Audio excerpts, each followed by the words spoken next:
সুবাদে আস্তে আস্তে হোসেন শহীদ সরওয়ার্দী ধারাবাহিকতায় শেখ মুজিবুর রহমান সাহেব বাংলাদেশের তৎকালীন পূর্ব পাকিস্তানে আওয়ামী লীগের নেতা হয়। দুই নেতার পার্থক্যটা দেখেন, আমি অশ্রদ্ধা করে কথা বলছি না।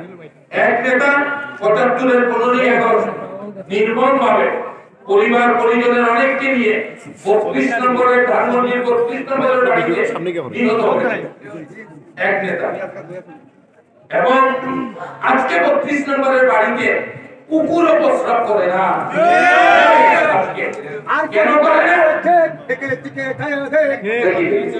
কেন করে না? তাদের অপশাসনের কারণে। তারাও তো আমাদের দেশের মানুষ, গোপালগঞ্জের টুকরিপাড়ার মানুষ, আমরা চিনি জানি। তাদের অপকর্মের কারণে আপনার পরিবারে যদি একজন দুষ্ট হয়, জন্ম নেয়, অপকর্ম করে, মানুষকে নির্যাতন করে, ক্ষতি করে, তাহলে আপনার পরিবারও কলঙ্কিত হবে। ঠিক তদ্রুপ বাংলাদেশে এই শেখ মুজিব এবং তার পরিবার কলঙ্কিত হয়েছে। দুই নেতার চারিত্রিক বৈশিষ্ট্য দেখেন, একজনের জানাজায় ১৭ জন মানুষ, শেখ মুজিবের জানাজায়, আর জিয়াউর রহমানের জানাজায় কোটি কোটি মানুষ। চিন্তা করে দেখেন, একজন গণতন্ত্র হত্যা করেছেন, আরেকজন এই হত্যার গণতন্ত্র থেকে গণতন্ত্র মানুষের কাছে ফিরিয়ে দিয়েছে। দেখেন, একজনের সময় মুসলিম বিশ্ব কোনো সমর্থন দেয় নাই, চীন সমর্থন দেয় নাই, মার্কিন যুক্তরাষ্ট্র দেয় নাই।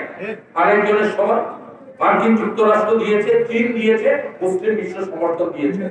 পার্থক্য দেখেন, এই হলো জিয়া এবং মুজিবের মধ্যে পার্থক্য।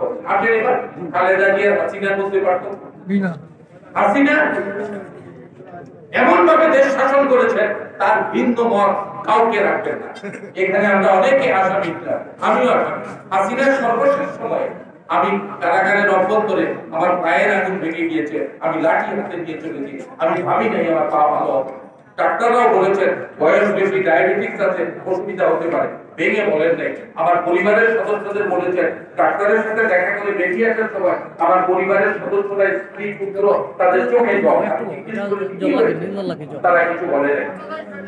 এই খালেদা জিয়া তিনি বলেছেন তিনি দেশ ছেড়ে যাবেন না, এই দেশে তিনি মৃত্যুবরণ করবেন, পৃথিবীর কোথাও তার কোনো প্রভু নাই।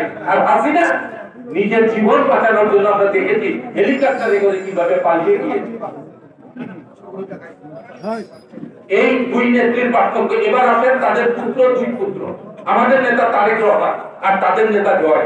এই জয় তার মায়ের এই বিপর্যয়ের সময়, আওয়ামী লীগের বিপর্যয়ের সময়, এই কয়েকদিন আগে আরেকটি বিয়ে করেছে, ইহুদি বিয়ে করেছে। দেখেন, তারেক রহমান